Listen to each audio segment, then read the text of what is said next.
بسم اللہ الرحمن الرحیم۔ شروع کرتی ہوں اللہ تعالیٰ کے نام سے جو بڑا مہربان نہایت رحم والا ہے۔ سورہ جمعہ۔ اللہ کی تسبیح کرتے ہیں جو کچھ آسمانوں میں ہے اور جو کچھ زمین میں ہے۔ بادشاہ، پاک، زبردست، حکمت والا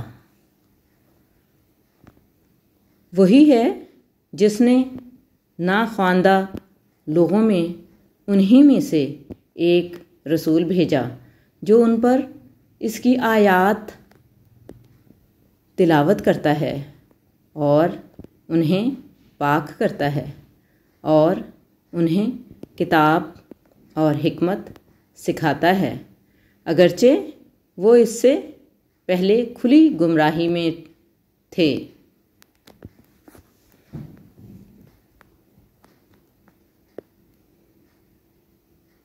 اور ان میں سے دوسروں کے لیے بھی جو ابھی ان سے نہیں ملے، اور وہ غالب حکمت والا ہے۔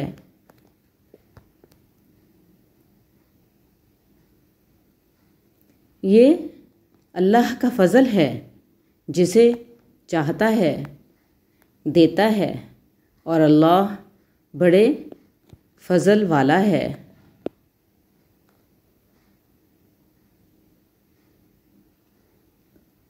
ان لوگوں کی مثال جن پر تورات لادی گئی پھر انہوں نے اسے نہ اٹھایا، اس گدھے کی مثال ہے جو کتابیں اٹھائے ہوئے ہو۔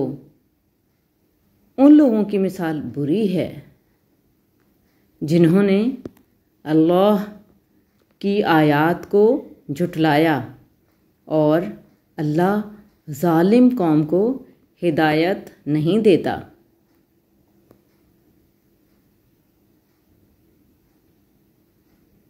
کہہ دو، اے وہ لوگوں جو یہودی بنے، اگر تم یہ دعویٰ کرتے ہو کہ تم اللہ کے دوست ہو دوسروں کے سوا، تو موت کی تمنا کرو اگر تم سچے ہو۔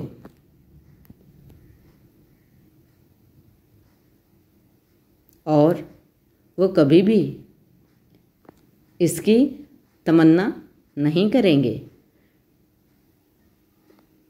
اپنے ہاتھوں کے آگے بھیجے ہوئے اعمال کی وجہ سے، اور اللہ ظالموں کو خوب جانتا ہے۔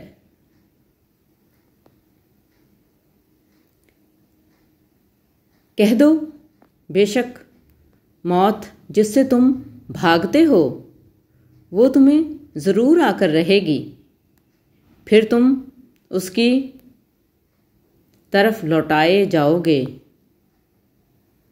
جو ہر چھپی اور کھلی چیز کا جاننے والا ہے۔ پھر وہ تمہیں بتائے گا جو کچھ تم کرتے تھے۔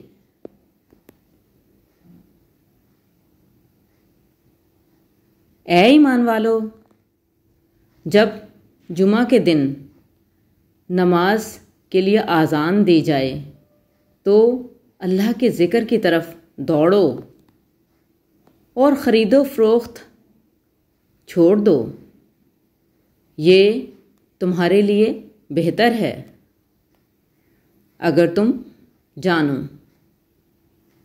پھر جب نماز پوری ہو جائے تو زمین میں پھیل جاؤ اور اللہ کا فضل تلاش کرو، اور اللہ کو بہت یاد کرو تاکہ تم فلاح پاؤ۔